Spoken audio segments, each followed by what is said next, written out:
और इसका सांस्कृतिक महत्व ये है, पूरे काशी में इस तरह का आयोजन नहीं होता है और काशी में ही नहीं पूरे हिंदुस्तान में इस तरह का आयोजन आपको नहीं मिलेगा। ये एक अनूठा आयोजन है और यहाँ पे मैं समझता हूँ कम से कम 2 से 2.5 लाख लोगों की भीड़ होती है और लोग ये पुतला दहन देखने के लिए आते हैं। और जब से ये रूपक जुड़ा इस कार्यक्रम से, ये कार्यक्रम की भव्यता और भी ज़्यादा बढ़ गई और इसमें राम वनगमन से लेकर के लंका विजय तक की पूरी कहानी दर्शाई जाती है।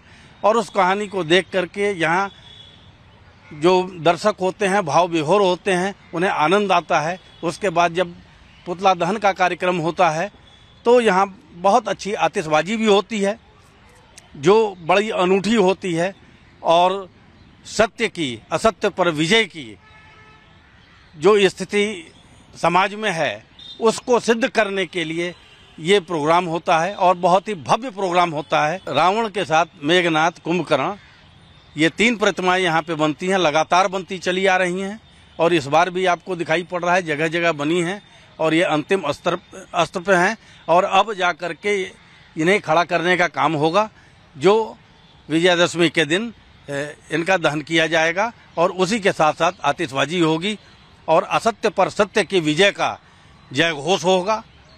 ये बहुत लाजवाब सांस्कृतिक कार्यक्रम यहाँ पे होता है।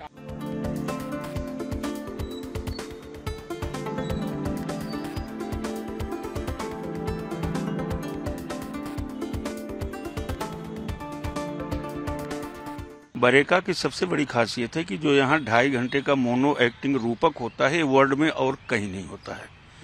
रावण, कुंभकर्ण और मेघनाथ का पुतला भी पूरे भारतवर्ष में 3 कहीं नहीं बनता है, केवल बरेका में ही 3 पुतले बनाए जाते हैं। और जैसा कि आप लोग अखबार में देख भी रहे होंगे कि 75 फीट रावण का पुतला और कहीं नहीं बनता, केवल बरेका में ही बनता है और यहाँ की भव्य आतिशबाजी होती है।